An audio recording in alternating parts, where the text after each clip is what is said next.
Cela fait quelques semaines que nous sommes dans une série sur la foi. La foi qui déverrouille les situations. La foi est vivante, la foi est pratique. J'ose même dire, et ça a été dit dans les dernières semaines, la foi est démonstrative. Il y a cette, euh, il y a cette définition dans Hébreux chapitre 11. Cette définition dit la foi est une démonstration des choses que nous ne voyons pas. La foi n'est pas une pensée, une méditation, une réflexion, une philosophie. Non, la foi est une démonstration des choses que l'on ne voit pas. Une démonstration. Ça a été dit plusieurs fois dans les dernières semaines. Et sur cette démonstration, j'ai une question à nous poser. Comment va notre foi? Après 3-4 semaines sur cette série sur la foi, comment va notre foi? Une question plus précise me brûle sur les lèvres, c'est dans quel domaine, depuis quelques semaines, dans quel domaine notre foi est-elle en train de se manifester? Parce que nous sommes dans une série sur la foi, j'ai envie d'interroger notre domaine familial. Comment va-t-il? Est-ce que l'état de notre famille est finalement en cours de construction parce qu'à l'écoute de la foi que nous pourrions avoir et de la façon dont Dieu pourrait agir, nous avons décidé de travailler plus fortement durant 2-3 semaines sur notre famille? Ou est-ce que c'est dans le domaine professionnel?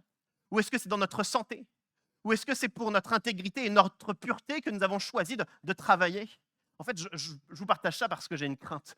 J'ai peur que les semaines s'enchaînent et que culte après culte, on dise ah, les prédicateurs sont très intéressants sur la foi, on a des très bons cultes, et puis à midi 01, que nous ayons oublié tout ce que nous avons entendu. Nous sommes dans une série sur la foi. La foi est pratique, elle est démonstrative, la foi est vivante. Alors à l'écoute d'un message sur la foi, nous devrions, dans l'heure qui suit, dès le lendemain, commencer à challenger à nouveau notre vie de famille et l'état de nos enfants et nos relations amicales qui sont peut-être complexes.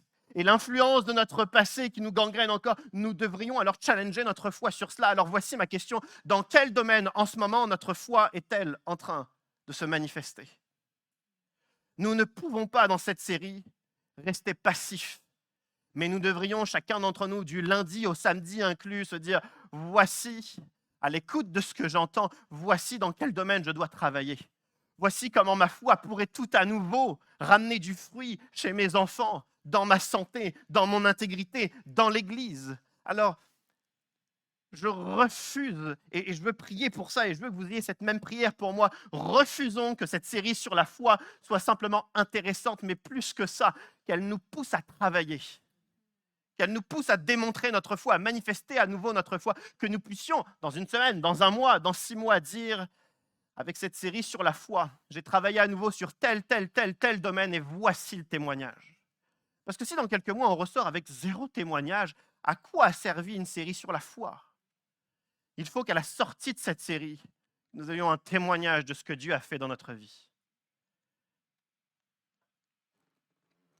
La foi est vivante, la foi est pratique, la foi se manifeste, la foi est démonstrative et la foi porte du fruit.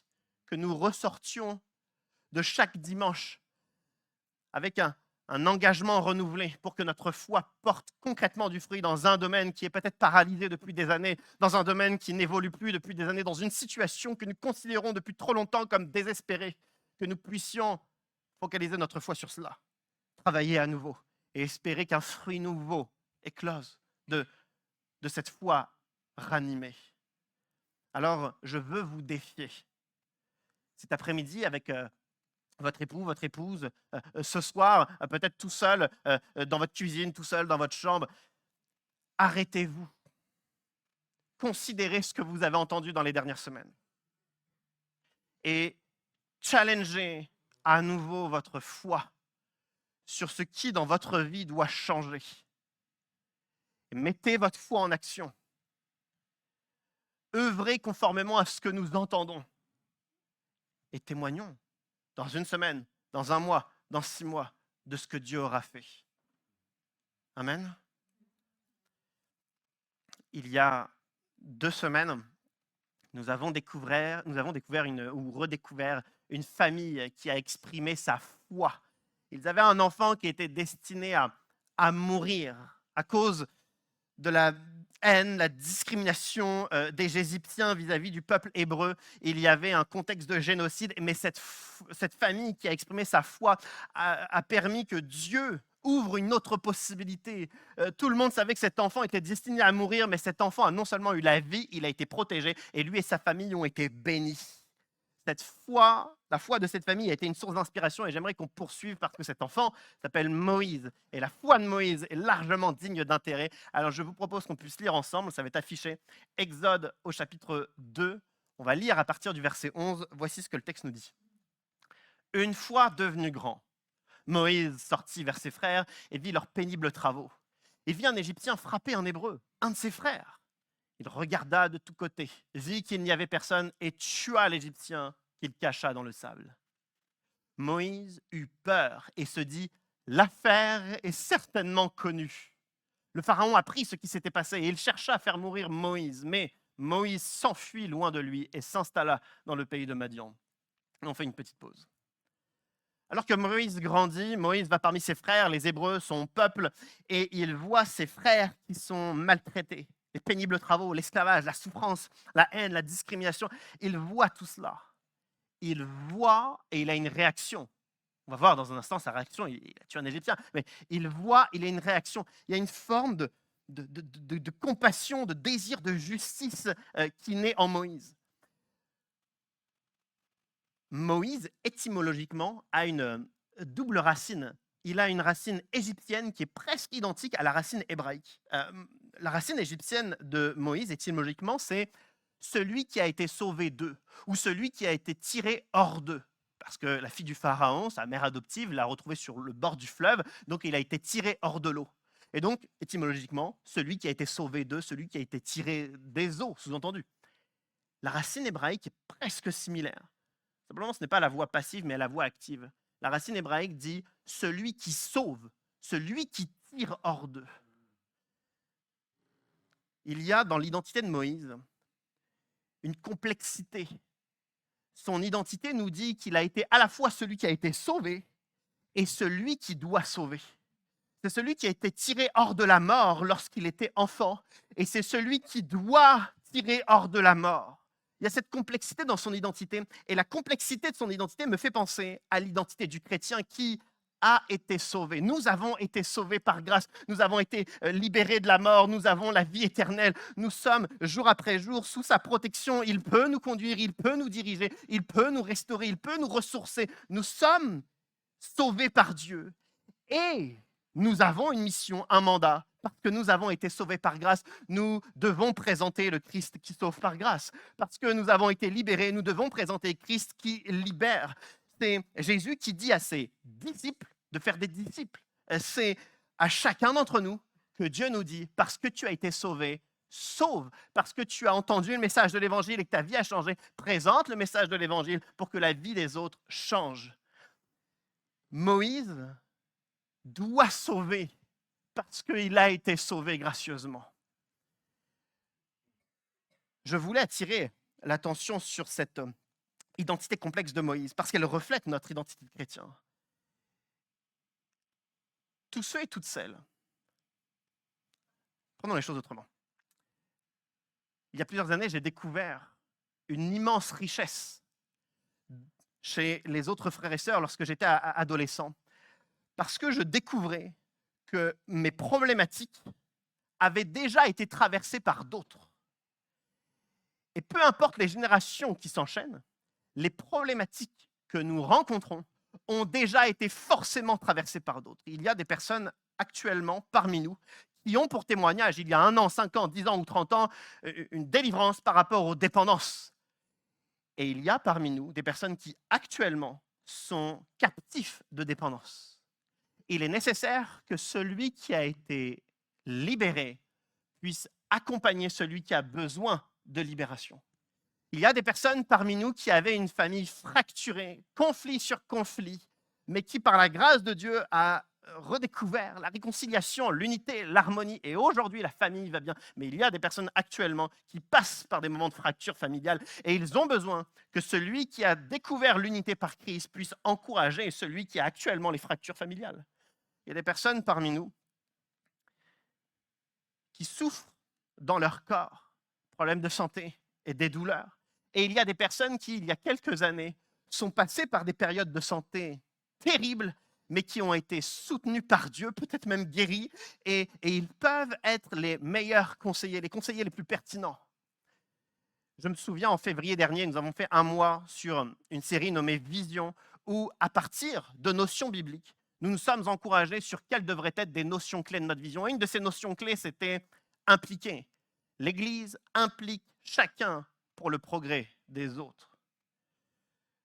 Je crois que, au travers de ce que Dieu a déjà fait dans notre vie, nous ne devrions pas oublier ce qu'il a fait dans notre vie, mais nous devrions nous lever, nous impliquer et pouvoir soutenir, conseiller, prier. Il n'y a personne de plus pertinent que vous-même en fonction de ce que vous avez traversé pour aider quelqu'un d'autre qui vit exactement la même chose. Il pourrait y avoir Billy Graham qui entre ici et qui prierait pour vous, il serait moins pertinent que si quelqu'un d'autre a vécu la même chose et a obtenu la victoire. Je crois qu'il est bon que nous nous levions. Je me souviens en février dernier, un des aspects de cette implication que nous avions échangé, c'était sur l'aspect du témoignage et l'aspect des services de l'Église. Et merci à tous ceux qui se lèvent pour le ménage, la projection, la sono, les enfants, les services de l'Église. C'est précieux. Mais je crois que le premier appel que nous devrions répondre, c'est celui de faire des disciples, de prendre soin des autres, que ce soit des frères, des sœurs dans la foi ou non. Nous avons vécu des choses. Le renier empêcherait Christ d'agir à nouveau dans notre vie. Et le valoriser pour prendre soin de quelqu'un d'autre rendrait efficace le progrès de l'autre. Chacun d'entre nous, nous vivons des défis. Mais nous sommes peut-être assis à côté de la personne qui a quelques clés très concrètes pour vous aider. Je crois d'ailleurs que notre foi s'anime et se fortifie lorsque nous commençons à penser aux autres, lorsque nous commençons à servir les autres, à conseiller les autres, à prier pour les autres. Si notre vie chrétienne se résume à une vie confortablement assise sur sa chaise, à enchaîner les dimanches les uns après les autres, notre foi n'est challengée par rien du tout. Elle se fragilise avec le temps et elle perd de sa force.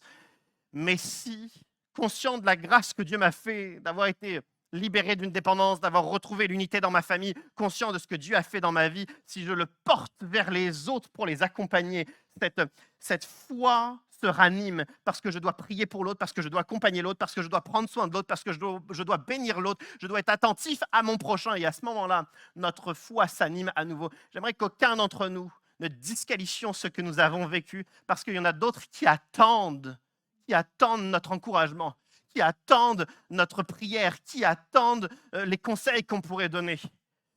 Nous avons des choses à dire. Et il y a tellement parmi nous de personnes qui attendent de nous écouter. Prenons notre place dans l'Église.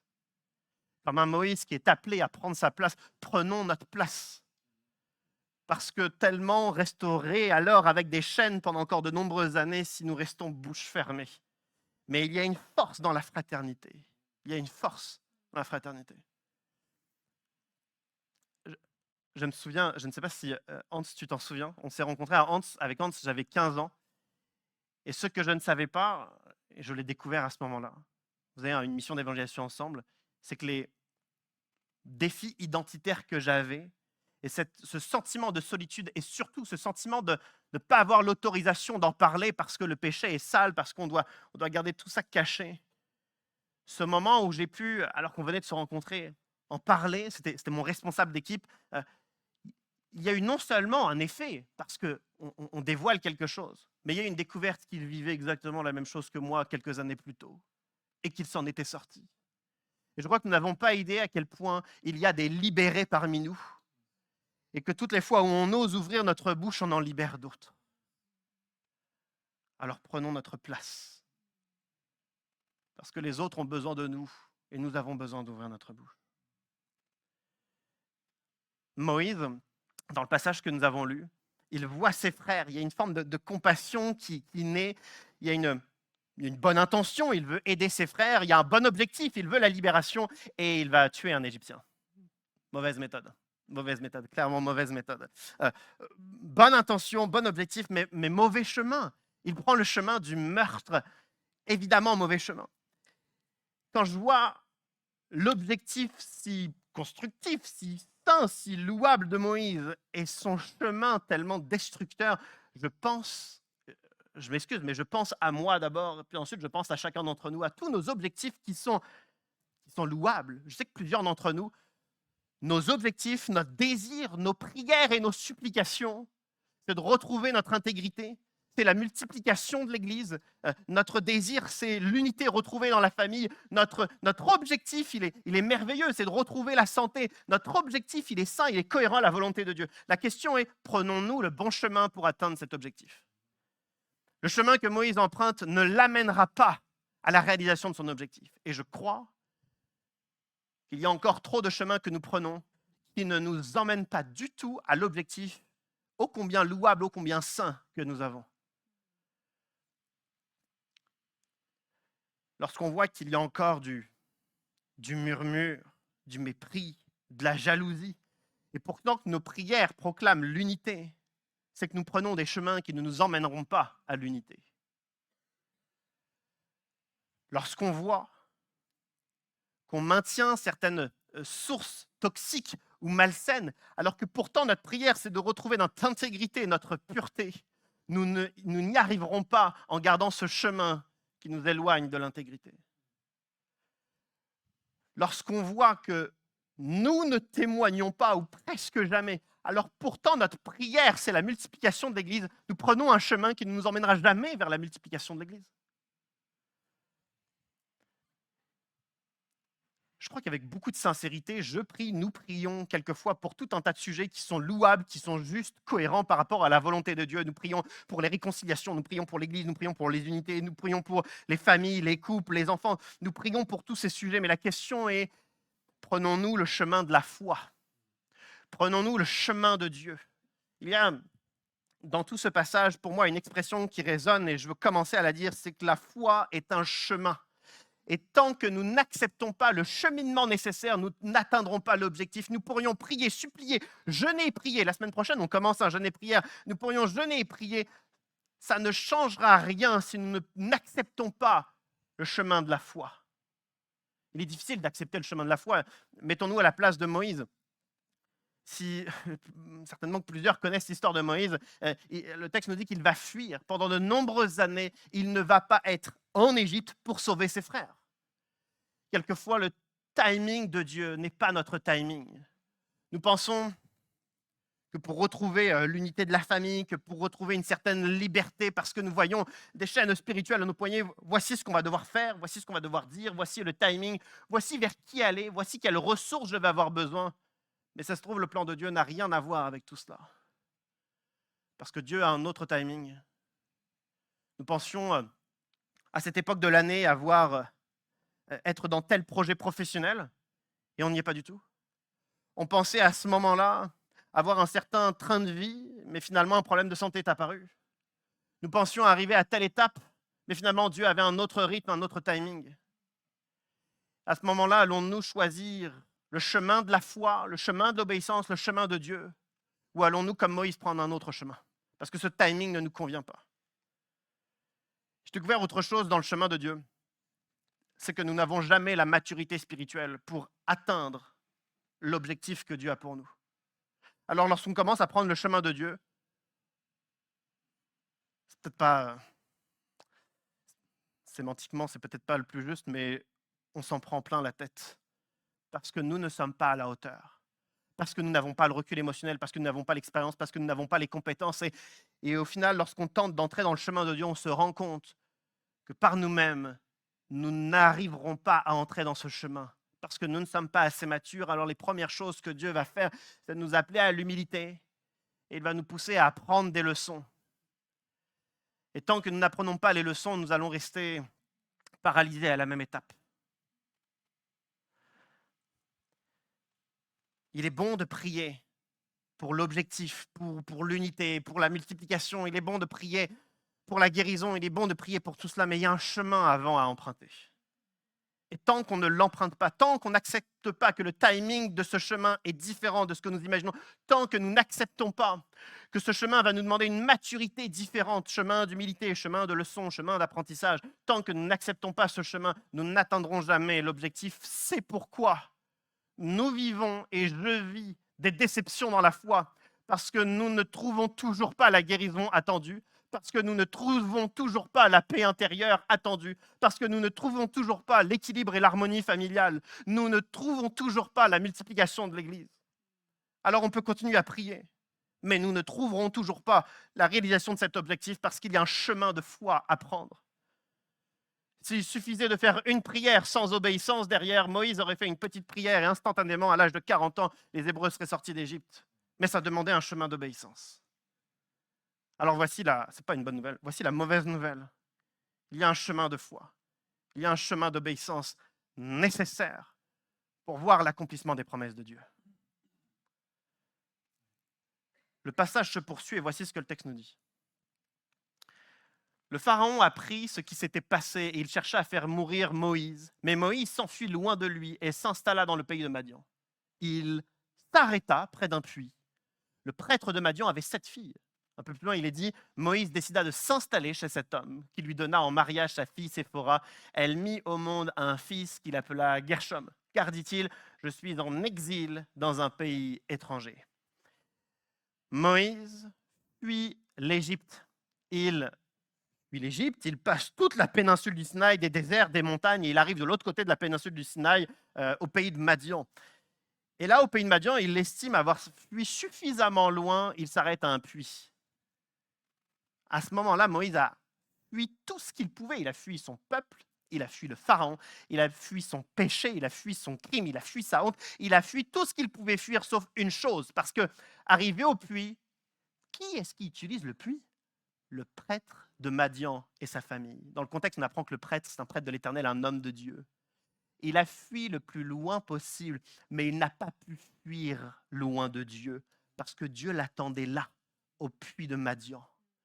Je suis tellement émerveillé de l'amour, de la patience de Dieu, qui voit les mauvais chemins que nous prenons, qui voit nos manques de foi, mais ne s'éloigne pas de nous.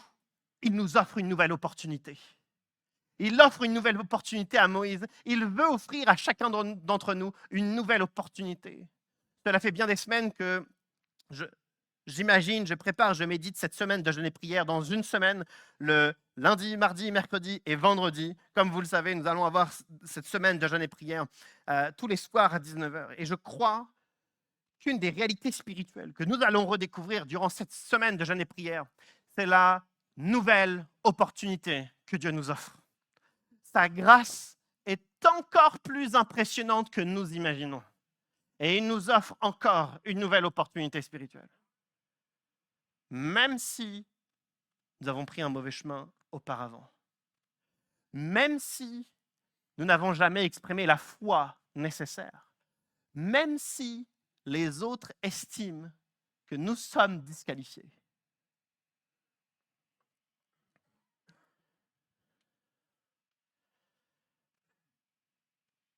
Je pense à plusieurs d'entre nous. Et à moi le premier, trop souvent. Les mauvais chemins que nous prenons amènent, comme pour Moïse, de la honte, de la peur, de la culpabilité. Et on veut fuir. Et certains d'entre nous, nous fuyons ce que Dieu pourrait faire dans notre vie.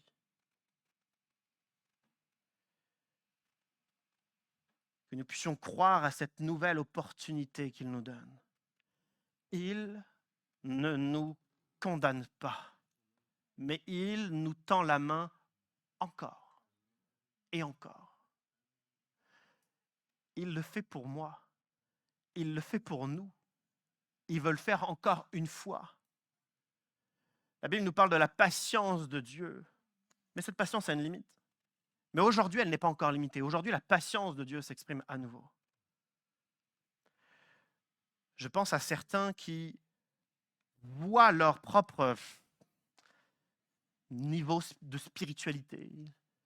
Vous avez peut-être l'impression que votre niveau de spiritualité n'est pas à la hauteur, qu'il faudrait être comme ceci, comme cela pour voir des miracles, pour témoigner, pour faire ceci, pour faire cela. Et vous avez l'impression que vous n'avez peut-être jamais eu le niveau spirituel nécessaire. Et non seulement c'est peut-être votre façon de penser, mais les autres et l'Église, avec toutes les maladresses qu'elle pourrait avoir, l'Église croit que vous n'aurez jamais le niveau spirituel. Vous n'êtes pas ceci, vous n'êtes pas cela. Priez pas en langue, vous n'allez pas à telle réunion de l'Église, vous n'avez jamais de témoignage à raconter, vous faites jamais ceci, vous faites jamais cela, vous êtes trop timide, vous n'êtes pas assez ceci. Dieu n'en a rien à faire de ce que Moïse fait lorsqu'il se disqualifie, lorsqu'il fuit. Dieu n'est pas ralenti, freiné par le regard de Moïse sur lui-même ou par le regard des autres sur Moïse. Dieu offre tout de même une opportunité. J'aimerais que tous ceux et toutes celles qui ont pu prendre des mauvais chemins, qui regardent leur vie en disant « j'ai jamais eu le niveau spirituel », qui ont été vus par les autres comme n'ayant jamais eu le niveau spirituel, que nous puissions faire taire toutes ces voix et entendre la voix de Dieu qui nous appelle et qui nous offre encore une opportunité.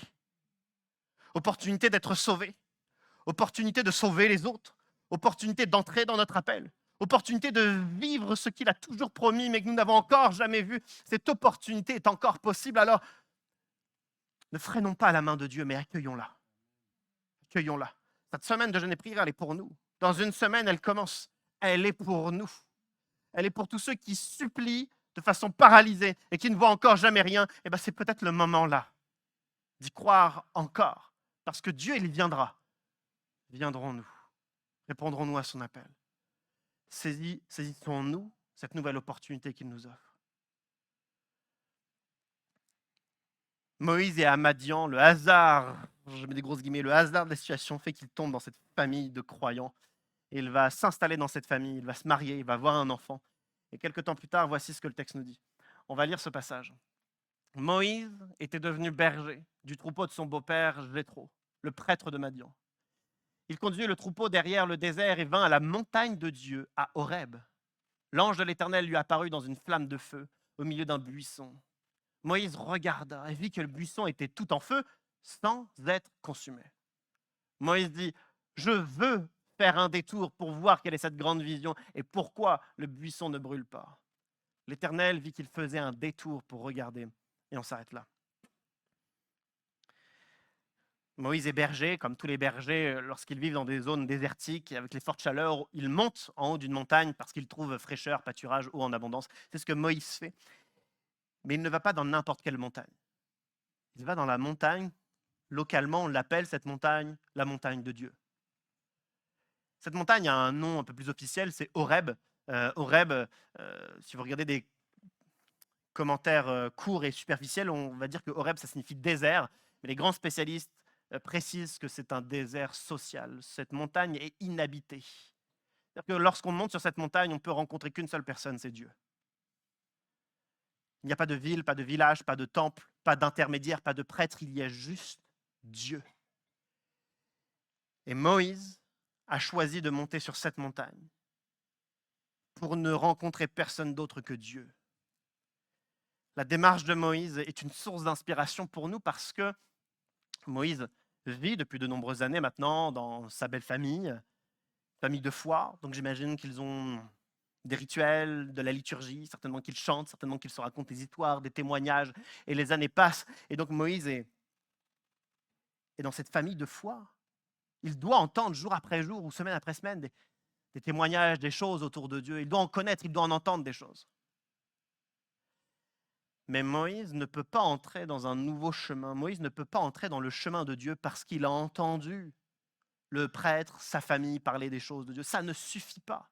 C'est un excellent cadre, c'est un élan spirituel, c'est excellent, c'est un tremplin, mais à un moment donné, il va falloir que Moïse aille tout seul sur la montagne faire un face-à-face avec Dieu. Parce qu'on ne peut pas marcher sur le chemin de Dieu sans rencontrer Dieu.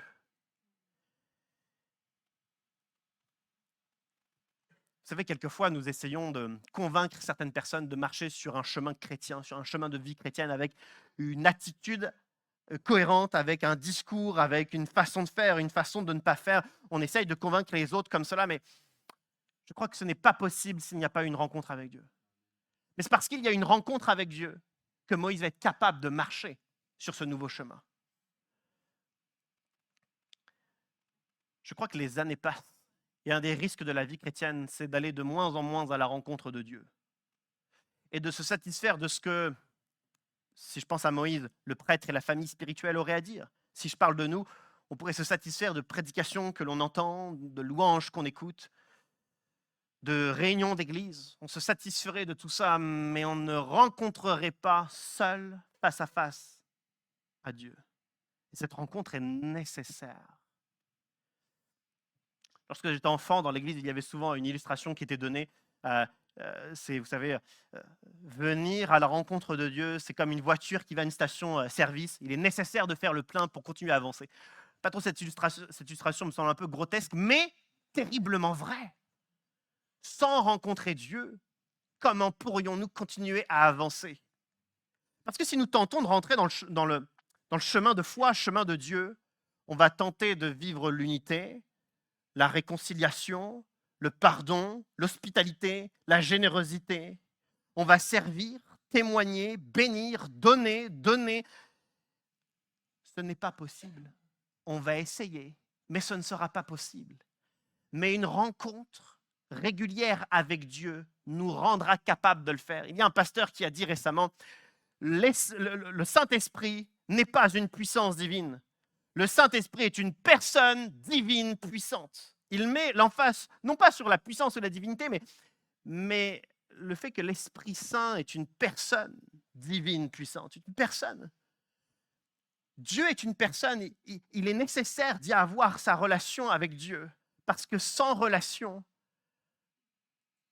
l'Esprit Saint ne nous rendra pas capables. La Bible nous dit que l'Esprit de Dieu nous convainc de péché, de justice, de jugement, et je crois que si nous tentons de marcher sur le chemin de Dieu, nous n'aurons pas les convictions et pas les forces de franchir les étapes et d'arriver à destination.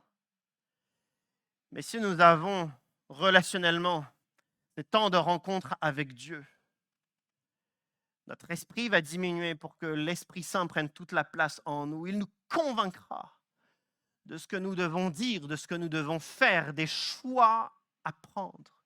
Et il nous rendra capables, la Bible nous parle du fruit de l'Esprit, il nous rendra capables de faire ce que humainement nous ne sommes pas capables de le faire. Et pour moi, ça me parle de parler de rencontres avec Dieu nécessaires parce qu'il est possible que plusieurs d'entre nous, et moi le premier, trop souvent, que nous soyons paralysés. On est arrêté à une étape de notre cheminement. On a fait des pas, on a tenté de gravir certaines étapes, puis à un moment donné, on s'est arrêté, on est freiné par un plafond de verre et on n'a toujours pas atteint cet objectif. Il n'y a toujours pas l'unité, il n'y a toujours pas la guérison, toujours pas la réconciliation, toujours pas la conversion, toujours pas la multiplication. On s'est arrêté à un plafond de verre. Peut-être qu'il est temps d'avoir ces temps relationnels avec Dieu. L'Esprit nous convaincra et il nous rendra capables de continuer, de progresser. Qu'en est-il de notre relation avec Dieu? Faisons-nous des réunions pour être en relation avec Dieu et ô combien les réunions sont nécessaires? Sommes-nous en relation avec Dieu ou écoutons-nous simplement des prédications dans la voiture?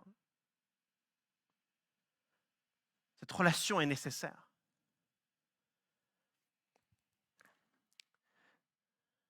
Tout à l'heure, je disais en introduction que cette série, elle doit être concrète. Elle doit avoir un impact pratique dans notre vie.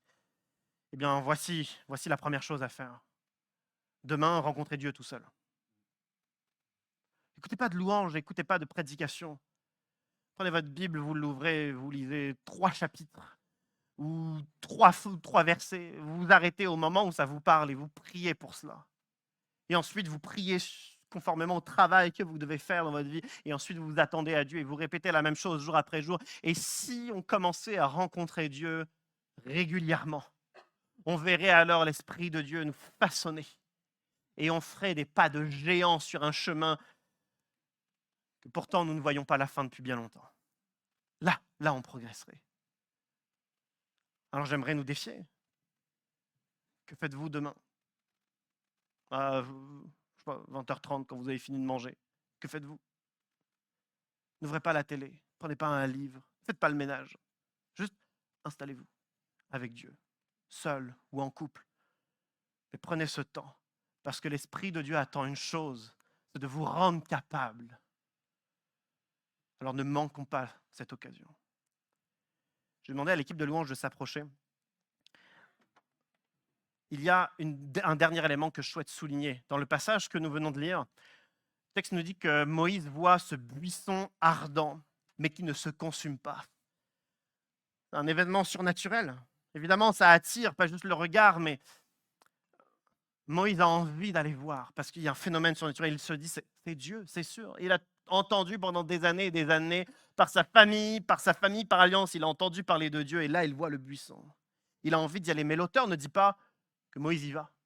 L'auteur nous dit que Moïse fait un détour. C'est même pas ce que l'auteur nous dit.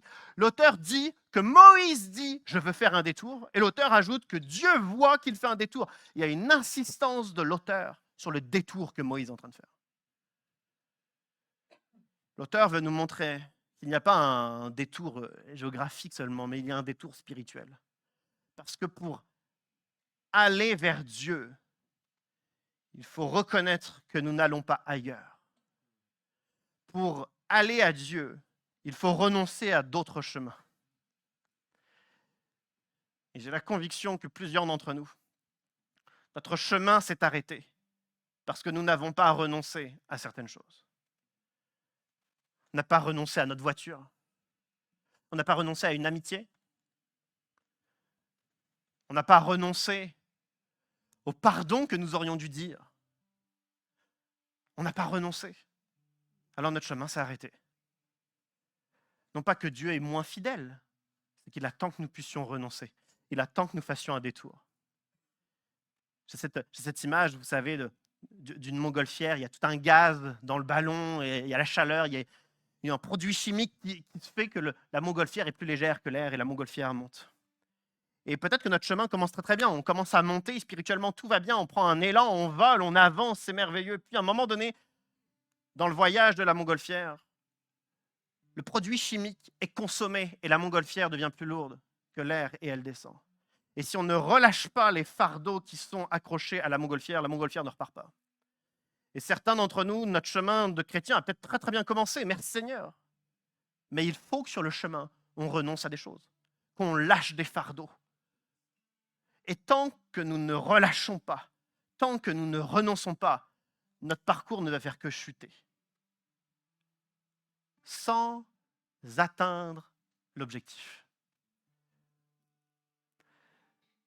Peut-être qu'il est bon d'arrêter de prier pour la multiplication de l'Église, pour l'unité de nos familles, pour la protection de nos couples. Peut-être qu'il est bon de faire une pause dans ces sujets de prière, même s'ils sont conformes à la volonté de Dieu. Peut-être que nous devrions commencer à prier pour renoncer à tout ce qui nous éloigne de Dieu. Renoncer à tout ce qui nous empêche de progresser sur son chemin. Il y a des choses qu'on regarde que nous ne devrions pas. Il y a des pardons qu'on retient que nous ne devrions pas. Et il y a des souvenirs passés que nous ne traitons pas. Il y a des chemins de guérison intérieure que nous ne commençons pas. Il y a des priorités en nous qui sont malsaines.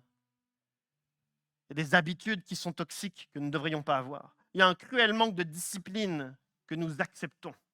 Discipline spirituelle que nous acceptons. Et en tout cela, il est peut-être bon de commencer à relâcher, de renoncer, pour que notre vie poursuive son élan spirituel. Parce que Moïse fait un détour, Moïse atteint la présence du buisson ardent. Et comme l'a dit tout à l'heure Michael dans la louange, Dieu appelle Moïse, il dit « Moïse, Moïse ». Moïse dit « Me voici ». Et Dieu dit « Retire tes sandales parce que le lieu où tu te trouves est saint ». Et Dieu poursuit en disant « Je suis le Dieu de ton père ». Le Dieu d'Abraham, le Dieu d'Isaac, le Dieu de Jacob.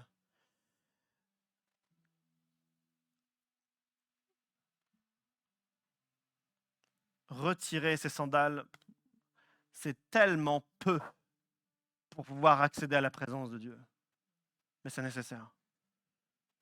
Faire un détour, c'est pas grand-chose. Moïse est un meurtrier. Et la seule chose que Dieu lui demande, c'est de retirer ses sandales.